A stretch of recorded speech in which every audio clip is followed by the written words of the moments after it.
스치기만 해도 뭔가 알 것 같은 대한민국 영어 채널 대한민국 파이팅 영어의 대파입니다. 여러분 반갑습니다. 중국 과정부터는 선생님의 노하우가 듬뿍듬뿍 담겨 있다라고 설명을 드렸죠. 오늘 수업도 선생님의 그 노하우 중에 하나입니다. 제 주변의 그 학생들한테 물어봐도 저처럼 가르쳤다는 사람이 없습니다, 여러분. 대파쌤만의 뭔가 노하우가 있다.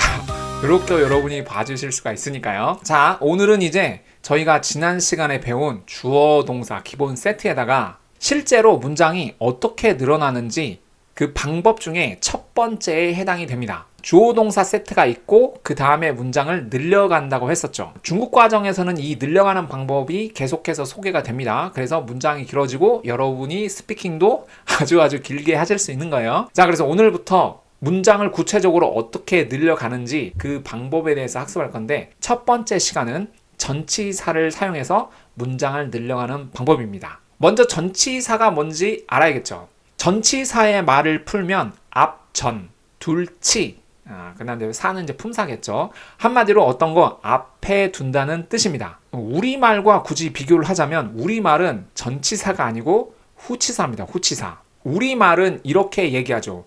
벤치 위에. 벤치가 먼저 나왔어요? 위에가 먼저 나왔어요? 벤치가 먼저 나오고 위에가 나중에 나오죠. 근데 영어는 위에 벤치 이렇게 얘기합니다. 그래서 위에란 말을 먼저 쓰죠. 그래서 이거를 전치사라고 부릅니다. 예문을 보시면 금방 이해가 됩니다. He sat. 그는 앉았다. 주어 동사 완전한 문장이 나왔죠. 자, 이 주어 동사 세트가 있는데 제가 추가 정보를 더 줌으로써 문장을 한번 늘려볼게요. He sat. 그는 앉았다. 그런데 어디 위에 앉았는지 추가 정보를 더 주면 on the bench. 벤치 위에. 추가 정보가 더 나왔죠. 그래서 문장이 길어졌죠. 그런데 문장을 어떻게 길게 했죠? 바로 이 on이라는 전치사를 써서 추가 정보를 더 준 겁니다. 문장을 늘린 거죠. 우리말은 벤치 위에죠. 근데 영어는 위에 벤치 이렇게 됐네요. 그러니까 우리말과 순서가 다르죠. 그래서 영어에서는 전치사라는 말을 사용을 합니다. 밑에 문장도 보세요. He sat. 그는 앉았다. On the bench. 벤치 위에 라고 추가 정보를 줬죠. 그런데 추가 정보를 또 줄 수가 있어요. 어떻게 하냐? Under the big tree. 큰 나무 아래에. 그러면 이제 문장이 어떻게 되냐면 그는 큰 나무 아래 벤치 위에 앉았다라는 이렇게 긴 문장이 되는 겁니다. 문장이 상당히 길어졌지만 안의 내용을 보니까 별거 없죠. 영어는 주어 동사니까 그거 내가 할 수 있고, 그 다음에 추가 정보를 줘서 문장을 길게 만드는데 어떻게 한다? 전치사 꾸러미, 전치사 꾸러미로 문장을 늘린 거죠. 자, 여러분 이거 아무것도 아닌 것 같지만 선생님의 노하우입니다. 문장을 어떻게 늘린다? 주어 동사 기본 세트를 쓰고 그 다음에 추가 정보를 줌으로써 문장이 길어지는데 그 첫 번째 방법은 뭐다? 전치사 꾸러미. 전치사를 쓰고 문장 늘리고, 전치사를 쓰고 문장 늘리고, 이렇게 연습을 하시면 여러분이 스피킹 할 때도 긴 문장을 아주 유창하게 할 수가 있습니다. 전치사 꾸러미를 익히는 거는 그렇게 어렵지 않거든요. 그래서 오늘 내용이 벌써 끝이 났는데, 첫 번째로 문장을 길게 늘리는 방법은 뭐다? 주어 동사 기본 세트를 쓰고 그 뒤에 전치사로 추가 정보를 주면서 문장을 길게 늘릴 수가 있다. 됐을까요?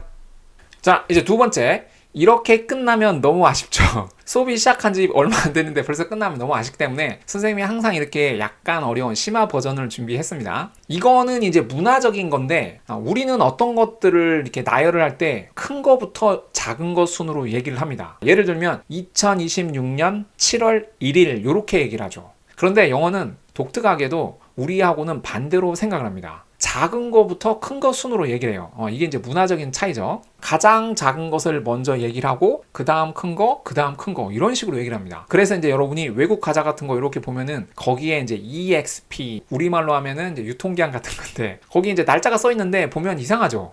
이거 어떻게 읽는 거지? 우리가 아는 개념으로 하면은 이게 월과 일이 이제 바뀌어가지고 헷갈릴 수가 있습니다. 그래서 내가 분명히 이거 새 거 샀는데 유통기한을 보니까 이미 지난 거 같아.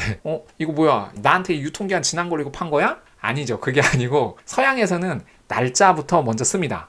일을 쓰고 그 다음 월을 쓰고 그 다음에 연을 써요. 그러니까 유통기한이 남아있는 거죠. 자, 그래서 전치사를 이용해서 문장을 늘려갈 때 같은 계열이라면 뭐 시간이면 시간, 뭐 장소면 장소 이렇게 같은 계열이라면 어떤 순으로 나열한다?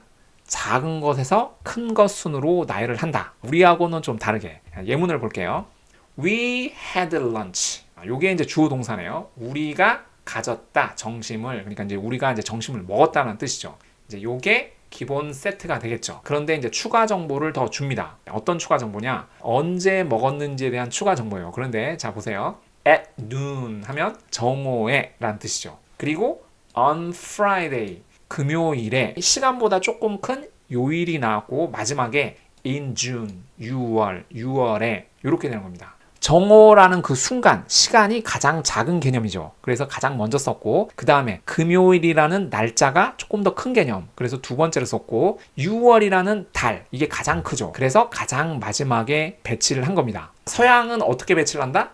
작은 것에서 큰 것 순으로 배치를 합니다. 우리하고는 약간 생각이 달라요. 자, 그리고 여기서 선생님이 팁 하나를 드리면, 여러분이 전치사를 가만 생각해 보면 외우지 않아도 그냥 이해가 돼요. 자, 보세요. 요거 이제 나중에 이제 자세히 설명을 할 건데, at이라는 전치사는 어떤 포인트를 말해요. 순간. 그러니까 정오가 딱 되는, 12시가 딱 되는 그 순간이니까 전치사 at을 쓴 겁니다. 그리고 이 June 6월은 크죠. 한 달은 굉장히 큰 개념이죠. 그래서 그 안에 살고 있다라는 생각을 해요. 그래서 서양에서는 이 in June 이렇게 합니다. 월 앞에 전치사 in을 써요. 내가 6월 안에 살고 있으니까. 그런데 이제 독특하게 이 Friday는 이제 오늘이죠. 오늘이 이제 Friday면은 이 오늘은 내가 그 위에 서 있다라고 생각합니다. 그래서 on Friday 이런 식으로 써요. 요게 이제 재밌는 개념이죠. 6월은 크니까 내가 그 안에 살고 있고, 그런데 그 6월 안에서 어떤 특정한 날 위에 내가 서 있다라고 생각을 하는 거고, 시간은 딱 그 순간이야. 그러니까 at noon 뭐 이렇게 사용을 합니다. 자, 이렇게 하니까 여러분이 스쳐 지나가기만 했는데 벌써 전치사 3개에 대한 개념을 잡으셨죠. 대파 영어. 네. 자, 두 번째, I met her. 주어 동사. 나는 만났다 그녀를. 기본 세트가 나왔죠. 그리고 이제 추가 정보를 더 주는데 at the bakery, 빵집에서, 그리고 near the station, 기차역 근처에서, 그리고 in 전주에. 자, 여기도 보니까 가장 작은 개념부터 나열이 됐죠. 장소라는 같은 계열인데 빵집, 가장 작은 빵집이 먼저 나왔고, 그 다음에 스테이션, 기차역이라는 좀 더 큰 개념이 나왔고, 마지막으로 전주라는 큰 개념이 나왔죠. 작은 것에서부터 큰 것 순으로 써준다. 같은 계열이면은. 됐을까요? 이 문장은 그 선생님의 젊은 시절, 희망을 담아서 써본 문장입니다. 선생님도 그 젊은 시절에 그 빵집에서 만나고 싶었어요. 그러나 빵집에서 만나지 못하고 여기까지만 얘기를 할게요. 네, 와이프 사마에게 혼나기 때문에. 자, 세 번째. 만약에 같은 계열이 아니고 다른 계열이야. 그러면 어떻게 하냐? 결론부터 얘기를 하면은 상관없습니다. 아무렇게나 사용하셔도 돼요. 자, the World Cup. 월드컵이 took place. 직역을 하면은 take의 과거인 took. 그러니까 취하다. place는 장소를 취했다.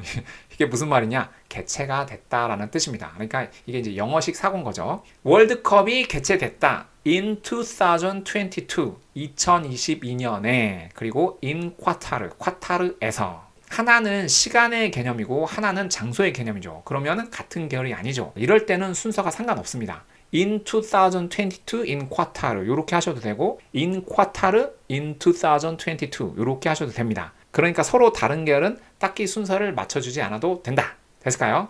자, 마지막. I studied math. 나는 공부했다 수학을. 주어 동사 기본 세트가 나왔죠. 그런데 at home 집에서, after lunch 점심 후에, with my friend 내 친구와 함께. 여기도 보니까 하나는 장소고 하나는 시간이고 하나는 관계죠. 누구와 함께. 그러니까 상관이 없는 거죠. 이런 경우는 딱히 순서가 없다. 순서를 바꿔도 크게 상관은 없다. 됐을까요? 자, 좋습니다. 그러면 이제 여러분이 오늘 수업 내용을 잘 이해했는지 전치사를 이용해서 문장을 한번 늘려보도록 하겠습니다.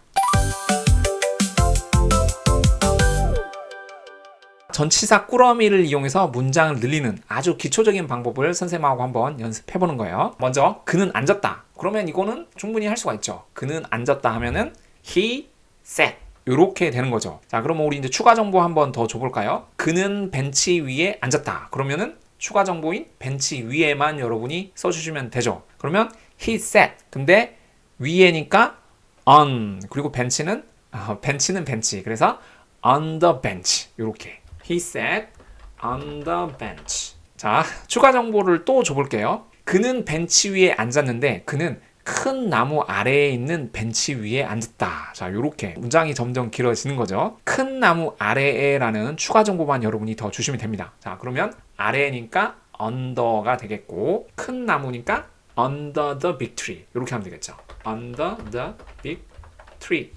자, 요렇게 하니까 벌써 내가 순식간에 긴 문장을 유창하게 만들었죠. 원리는 굉장히 간단하다. 근데 누구와 함께 앉아있냐면 그의 친구와 함께 앉아있어. 그러면 누구누구와 함께는 with 라는 전치사를 쓰고 그의 친구와 함께니까 with his friend 이렇게 하면 되겠죠.